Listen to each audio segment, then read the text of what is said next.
El comandante Ethan Blake observaba la pantalla gigante en el cuartel general de la Flota de Defensa de la Tierra. Su taza de café temblaba en su mano. La enorme nave alienígena que apareció en la órbita terrestre no se parecía a nada que los humanos hubieran visto jamás. «Señor, están transmitiendo un mensaje», dijo la teniente Susan Miller con voz ligeramente temblorosa. «Está en perfecto inglés». El mensaje que se reproducía por todo el centro de mando era: «Su planeta ha sido seleccionado para la extracción de recursos. Resistir es inútil». Blake dejó su café. Después de 15 años en la Fuerza Espacial, nunca creyó realmente que este día llegaría.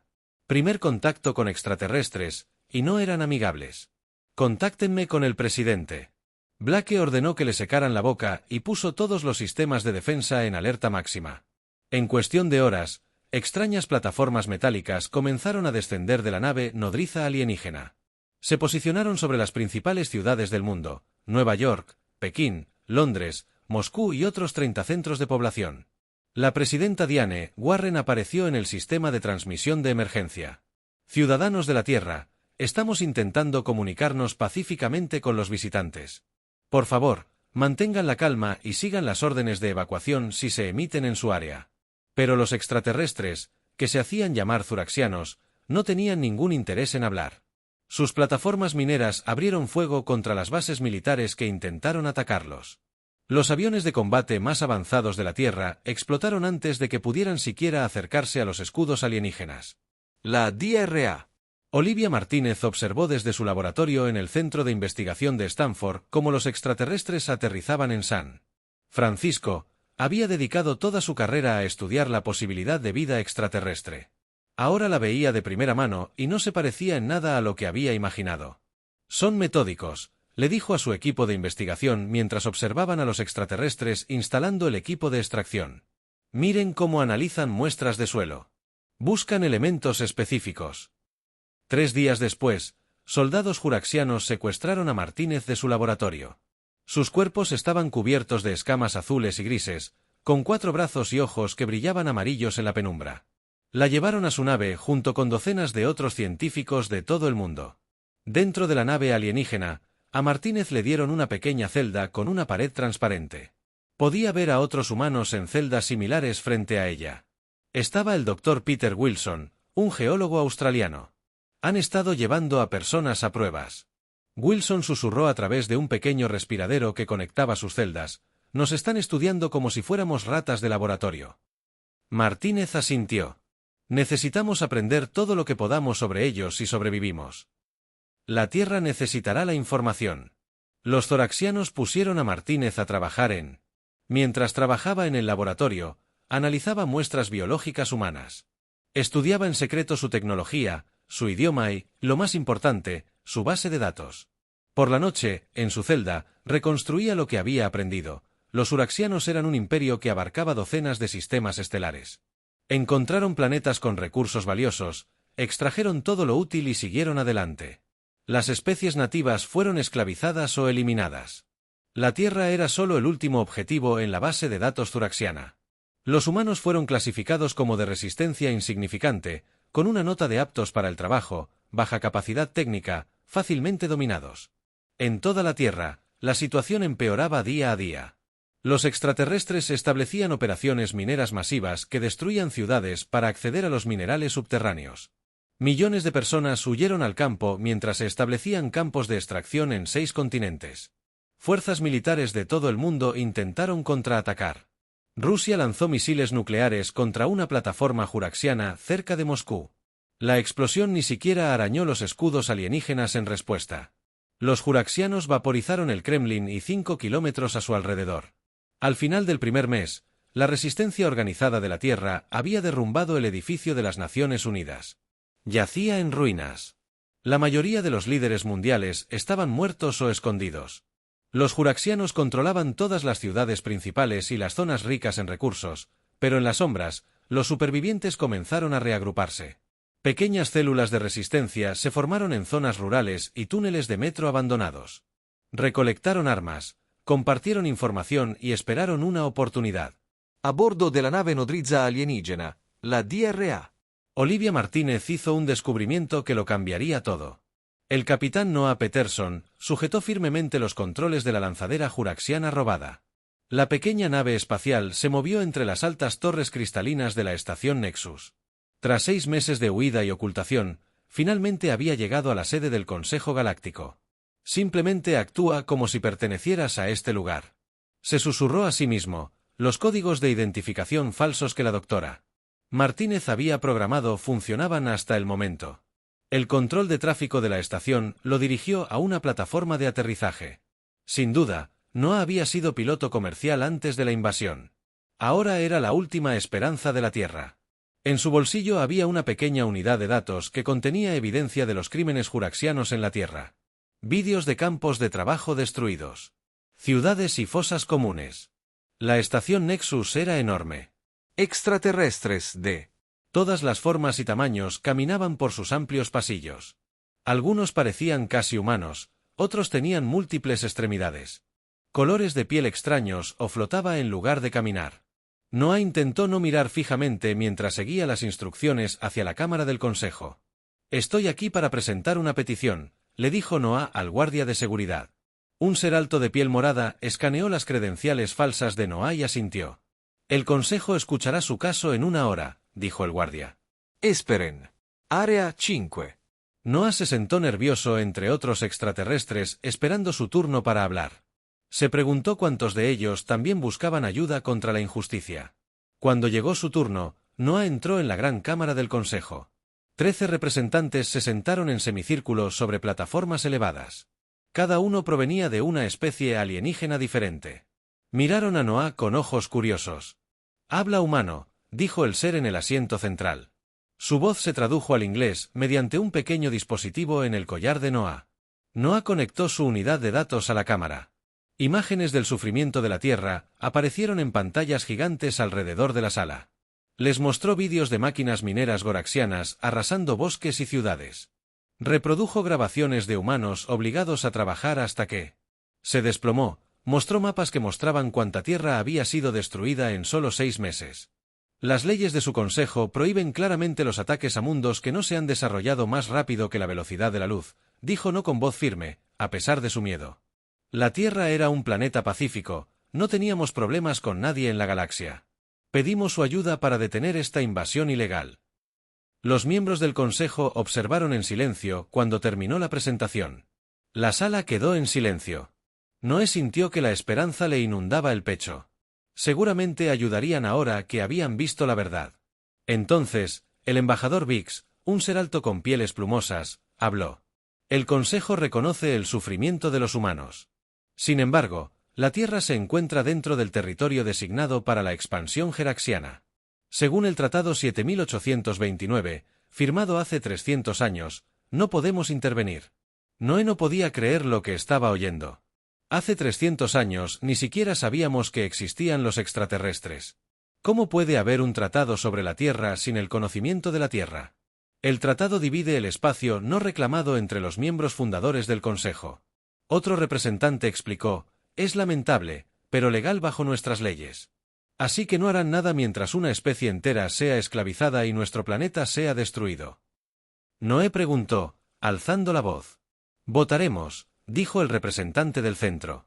Noé observó conmocionado cómo los miembros del consejo presionaban botones en sus consolas. Una gran pantalla mostraba los resultados, 12 votos en contra, ayudar a la Tierra, solo un voto a favor. El consejo ha decidido que no intervendrá en la operación ceraxiana en la Tierra. Mientras los drones de seguridad se movilizaban para escoltar a Noah, un diplomático juraxiano se acercó. La piel escamosa y los ojos amarillos del alienígena revolvieron el estómago de Noah con odio. Tu especie siempre estuvo destinada a servir a los demás. El seraxiano dijo con un sonido similar a un siseo, acepta tu lugar, humano, será más fácil. Noah fue conducido de vuelta a su lanzadera. Se sentó en el asiento del piloto, contemplando la hermosa vista de las estrellas a través de la ventana. La misión había fracasado. No habría ayuda del consejo. Pero mientras se preparaba para irse, apareció un mensaje en su sistema de comunicación. Era del único miembro del consejo que había votado a favor de ayudar a la Tierra. El representante salariano. No todas las especies están de acuerdo con esta decisión. El mensaje decía, ven a estas coordenadas, tenemos mucho que discutir. Noah puso rumbo al punto de encuentro. Quizás aún había esperanza después de todo. Lisa Winters se ajustó la chaqueta mientras avanzaba por el frío y oscuro túnel. Habían pasado 3 años desde la llegada de los juraxianos. Lo que una vez fue el sistema de metro de Chicago, ahora albergaba a más de 200 combatientes de la resistencia. Entró. La cámara principal, una antigua área de mantenimiento, se había expandido a un centro de mando. Los mapas cubrían las paredes. El equipo de radio zumbaba suavemente en un rincón. La gente trabajaba con computadoras construidas con piezas recuperadas. El equipo de Milwaukee ha vuelto. Frank Donnelly, su segundo al mando. El hombre alto y barbudo había sido policía antes de la invasión. Ahora él dirigía sus operaciones de combate. Lisa asintió. ¿Alguna pérdida? 2 heridos. Ninguno muerto. Frank respondió, destruyeron 32 máquinas mineras alienígenas. Los erexianos están retirando fuerzas de la costa oeste para reemplazarlas. Lisa se permitió una pequeña sonrisa. No fue una gran victoria, pero cada pequeño daño ralentizó la operación alienígena. Cada máquina destruida significaba que una pequeña parte de la Tierra se salvó. Nuestras reservas de alimentos se están agotando, dijo María García, quien administraba sus recursos. Necesitamos enviar otro equipo de búsqueda. Envíen al equipo 3 mañana por la noche, decidió Lisa, y que revisen el viejo almacén de comestibles. Nos perdimos algunas áreas. La última vez, estas eran las preocupaciones diarias de la resistencia: vida, comida, medicina, municiones y mantener a la gente con vida un día más. A veces, Lisa se preguntaba si estaban marcando una diferencia real. Los zuraxianos aún controlaban la mayor parte del planeta. Por cada alienígena que mataban allí, parecían ser 10 más. El doctor quiere verlos a todos, dijo Frank interrumpiéndola. Sus pensamientos dicen que ella. La no resurrección. Los residentes siguen vivos, lo cual fue una parte clave del plan de Martínez. La radiación se dirigió solo a las células zoraxianas. Las especies de servicio y el personal diplomático de otros mundos sobrevivirían para contar lo que vieron. Abrir un canal a todos los relés de comunicación del sector. Wells ordenó. Un joven oficial de comunicaciones asintió. Listo. Señor Wells miró a la cámara. Su mensaje pronto llegaría a todos los rincones del espacio seraxiano y luego al propio Consejo Galáctico. Este es el almirante Gregory Wells de la Flota de Defensa de la Tierra. Lo que han presenciado en Crash Prime es la primera respuesta de la Tierra a 5 años de agresión no provocada contra nuestro mundo. Ahora poseemos tecnología que puede atacar la biología juraxiana en planetas enteros. Hizo una pausa, dejando que la amenaza se asimilara. Retirar todas las fuerzas de la Tierra. Poner fin de inmediato a todas las operaciones mineras en nuestro planeta. Devolver a todos los cautivos humanos. El incumplimiento en 7 días resultará en el despliegue de la radiación de Martine contra otros mundos juraxianos, incluido su mundo natal. Cuando terminó la transmisión, el puente estaba en silencio. Todos entendieron la enormidad de lo que habían hecho. La humanidad acababa de anunciar su presencia a la galaxia de la forma más violenta posible. Fijó rumbo al punto de encuentro. Wells ordenó máxima velocidad mientras el Vengeance regresaba a la Tierra. Los informes de FTL ya llegaban desde todo el sector. Las naves juraxianas cambiaban de rumbo y corrían de vuelta a sus mundos centrales. El pánico se extendía por su imperio. En su camarote privado, Wells observó la pequeña maqueta de la Tierra que su nieto le había hecho. El globo azul y verde le recordaba por qué luchaban. No somos monstruos, se susurró a sí mismo. Solo somos los que nos negamos a morir en silencio. Pero mientras preparaba su informe para los líderes de la Tierra, se preguntaba si ambos eran realmente tan diferentes. La reunión de emergencia del Consejo Galáctico comenzó en caos. Representantes de 13 poderosas especies se gritaban entre sí mientras imágenes de Crash Prime se reproducían en el holograma central. La pantalla mostraba cuerpos juraxianos alineados en las calles. Los supervivientes sufrían una enfermedad por radiación como nunca antes habían visto sus médicos. El embajador serexiano, un hombre corpulento con escamas verde oscuro, golpeó la mesa con el puño. Su nombre era Creel y sus escamas estaban casi negras de rabia. Esto es guerra biológica, rugió. Los humanos han violado todos los principios del conflicto civilizado. Han atacado a nuestra población civil. El portavoz del Consejo, un navariano alto con rasgos de insecto, llamó al orden. La cámara se calmó lentamente. El embajador Rodríguez hablará ahora por la Tierra, anunció el portavoz. Alan Rodríguez caminó hacia el centro de la sala. Hace apenas un año, había sido profesor de historia en una pequeña universidad. Ahora representaba a toda la humanidad ante los más poderosos seres en la galaxia. Vestía un sencillo uniforme negro con una pequeña bandera de la Tierra en el hombro. Hace 5 años, mi gente pidió a este consejo ayuda. Rodríguez comenzó. Su voz era tranquila. Les mostramos Evidencia de los crímenes juraxianos contra nuestro mundo. Votaron por no hacer nada. Nos dijeron que nuestro sufrimiento no importaba. Señaló las imágenes que aún se reproducían en las pantallas. Pedimos justicia. Nos dieron silencio, así que desarrollamos los medios para asegurar nuestra propia supervivencia asesinando a millones. Gritó el embajador juraxiano. Rodríguez se giró para mirarlo directamente. ¿Cuántos humanos han muerto en sus campos de trabajo? ¿Cuántas ciudades han destruido? Nos trajeron esta guerra. Simplemente la estamos terminando. La cámara estalló en voces furiosas de nuevo. Varias especies tenían vínculos estrechos con los juraxianos. Otros se preocuparon por lo que esta nueva arma humana significaba para el equilibrio de poder en la galaxia. Cuando se restableció el orden, Rodríguez continuó: el arma es precisa. Afecta solo a la biología zoraxiana. Un logro notable para una especie supuestamente primitiva. No está de acuerdo. Miró alrededor de la cámara, encontrándose con las miradas de varios representantes. Exigimos la retirada inmediata de la Tierra y el pago de los daños causados durante la ocupación. La delegada navariana chasqueó las mandíbulas nerviosamente. Debemos poner la Tierra en cuarentena inmediatamente. Su tecnología representa una amenaza existencial para todas las especies. Rodríguez sonrió, pero no había calidez en ella. Cuarentena. Me temo que no es posible. Ya hemos enviado naves a varios sectores. Cada uno lleva la tecnología para producir la radiación Martínez.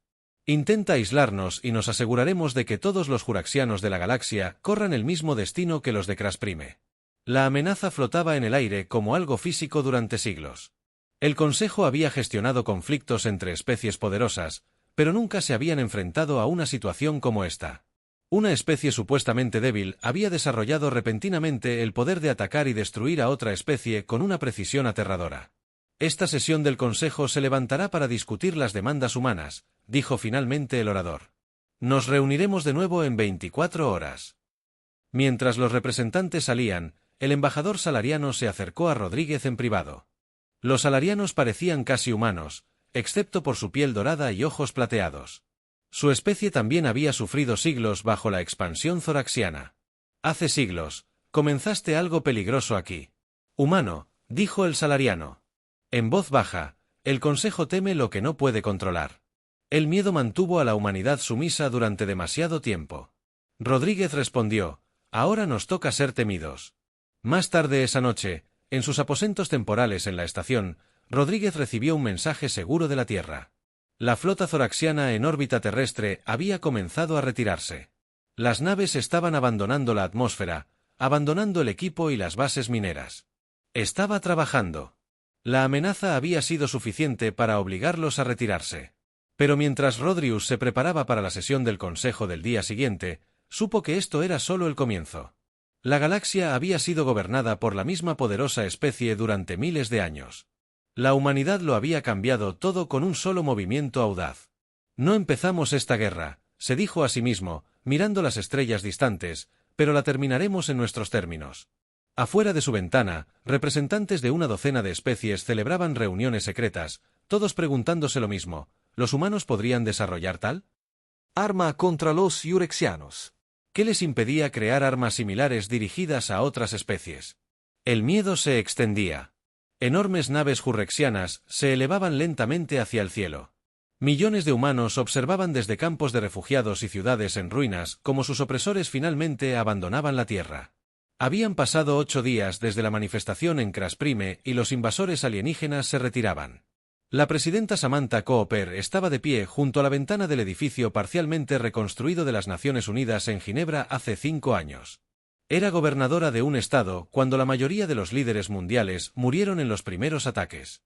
Había dado un paso al frente para ayudar a organizar la resistencia. «De verdad se están yendo», dijo su asesor principal, Ben Morris. «Nunca pensé que vería este día», asintió Cooper. «Pero no podemos celebrarlo todavía.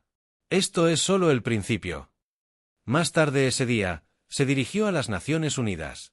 Representantes de los gobiernos supervivientes de todo el mundo se reunieron en la sala dañada. Muchos países habían perdido a todo su liderazgo durante la invasión. Nuevos rostros ocuparon los asientos.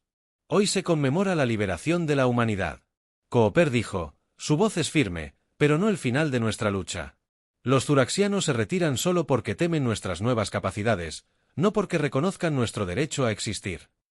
Sus palabras se transmitieron a todos los rincones de la Tierra donde los sistemas de comunicación aún funcionaban. La gente se reunió alrededor de radios y pantallas para escucharla.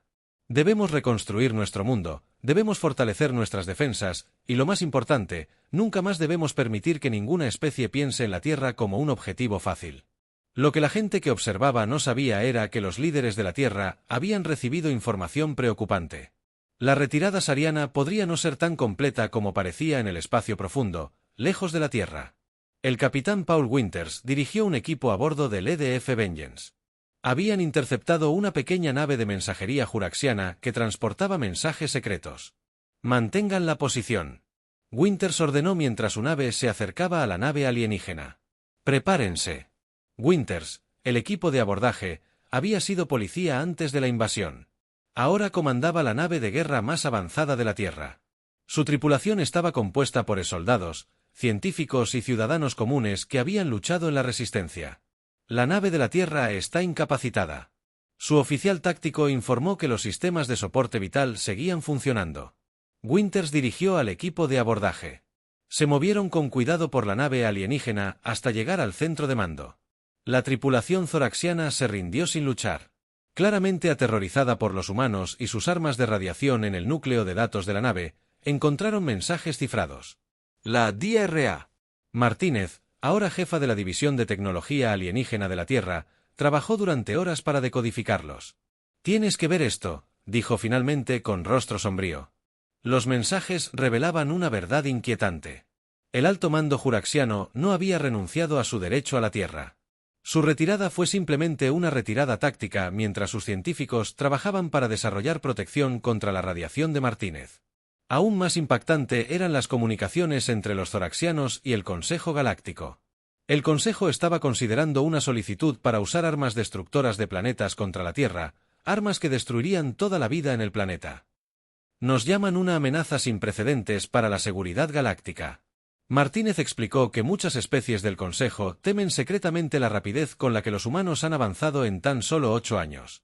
Hemos pasado de no tener viajes espaciales a desarrollar armas biológicas dirigidas. Winters estudió los datos con creciente preocupación. No se están retirando, sino que se están reagrupando para un ataque final. Inmediatamente envió la información a la Tierra mediante un canal cifrado. La presidenta Cooper y sus asesores la recibieron durante una reunión de emergencia. «Necesitamos actuar con mayor rapidez».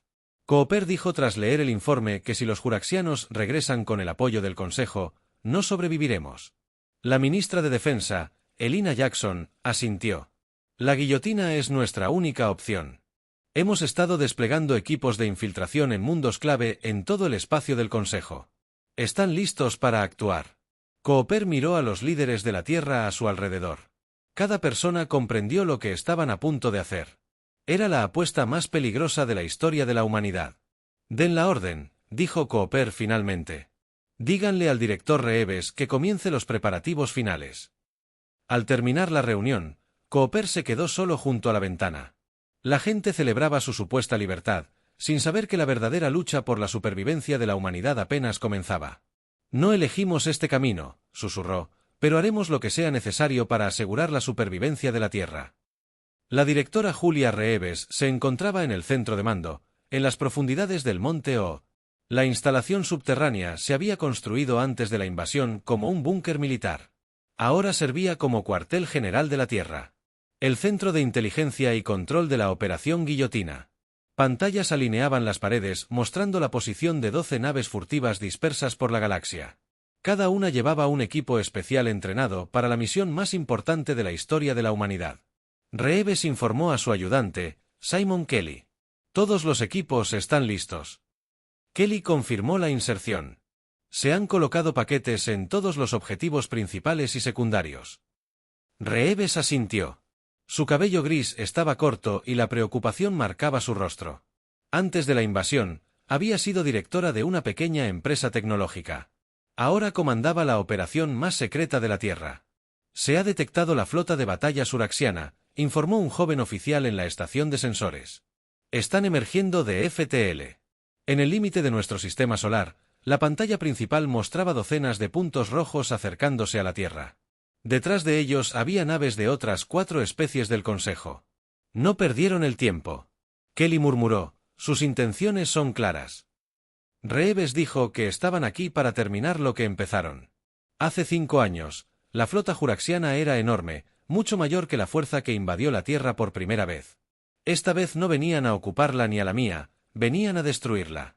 El presidente Cooper está al teléfono. Un oficial gritó. El rostro de Cooper apareció en una pantalla lateral. Parecía cansada, pero decidida. ¿Estamos listos? Director. Sí, señora presidenta. Todos los equipos están en posición. Entonces tiene mi autorización. Envíe el código de activación. Reeves respiró hondo. En ese momento, cambiaría el futuro de la humanidad para siempre. Envíe el código. Los oficiales en varias estaciones comenzaron a escribir rápidamente. Señales cifradas viajaron más rápido que la luz a las naves de la Tierra, dispersas por el espacio del Consejo en 27 mundos, incluyendo los mundos de origen de cada especie miembro del Consejo. Dispositivos ocultos activados simultáneamente. Ninguno de ellos eran armas en el sistema tradicional. En cambio, transmitieron un mensaje simple junto con evidencia de que la Tierra había desplegado versiones modificadas de la radiación Martínez, calibrada para atacar la biología de todas las especies principales de la galaxia. En la pantalla principal del centro de mando, apareció la presidenta Cooper. Su mensaje se transmitía a todos los dispositivos de comunicación del espacio del Consejo. Atención, Consejo Galáctico. Ella comenzó. La Tierra ha colocado generadores de radiación en múltiples mundos bajo su jurisdicción. Cada uno está programado para activarse si se toma alguna acción hostil contra nuestro planeta o nuestras naves. Cada uno está diseñado para atacar solo a las especies dominantes de ese mundo. Aparecieron imágenes que mostraban la ubicación de los dispositivos.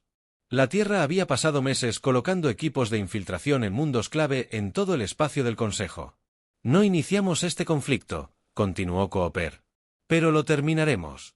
La flota seraxiana se retirará inmediatamente. El Consejo reconocerá la independencia de la Tierra y nuestro derecho a la autodeterminación.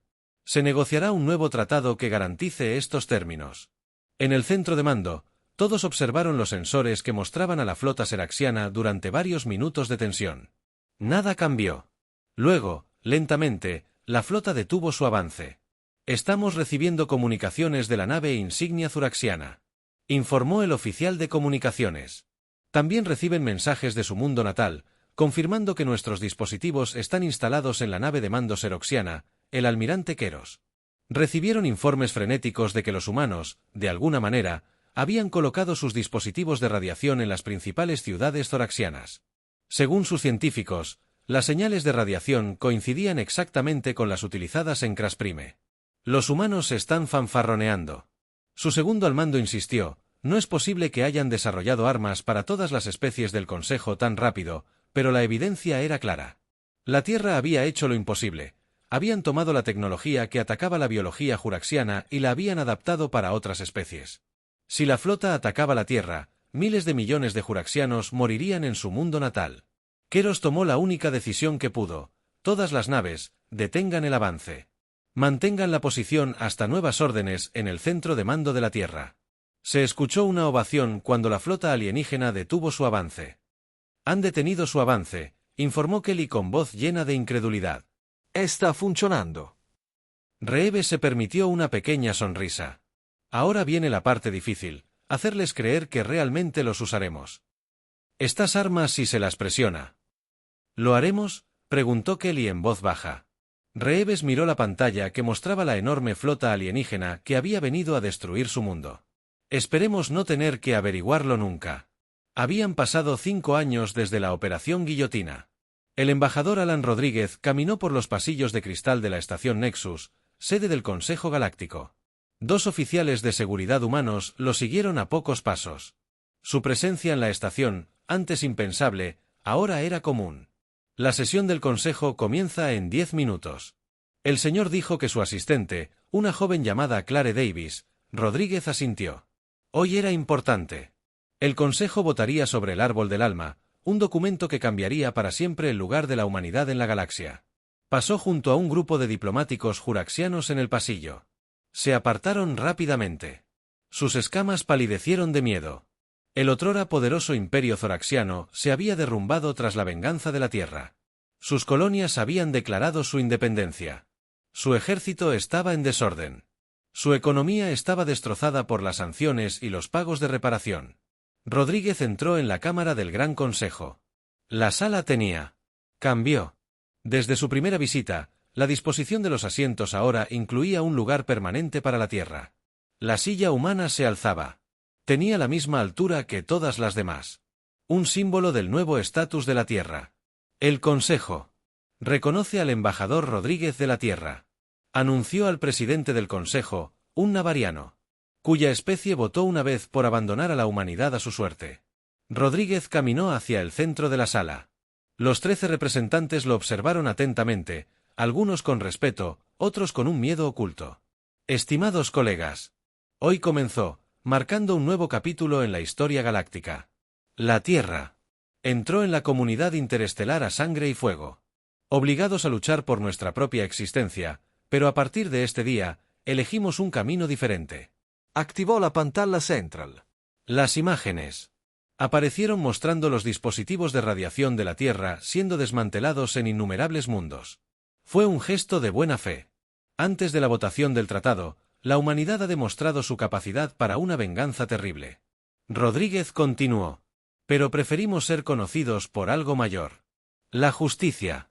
Las reformas contenidas en este tratado garantizarán que ninguna especie vuelva a enfrentarse a la elección que tuvimos entre la extinción y la crueldad. El Tratado del Alma contenía 3 principios principales. Puntos. Primero, la Tierra eliminaría todos los dispositivos de radiación de los mundos alienígenas. Segundo, la Tierra recibiría un puesto permanente en el Consejo y reconocimiento como potencia soberana. Tercero, el Consejo adoptaría la doctrina de los derechos soberanos, que prohíbe la intervención contra cualquier especie sin la aprobación unánime del Consejo. Votamos ahora sobre el Tratado del Alma. Anunció el orador. Uno por uno, los representantes presionaron botones en sus consolas. Los resultados aparecieron en la pantalla principal, 13 votos a favor, 0 en contra.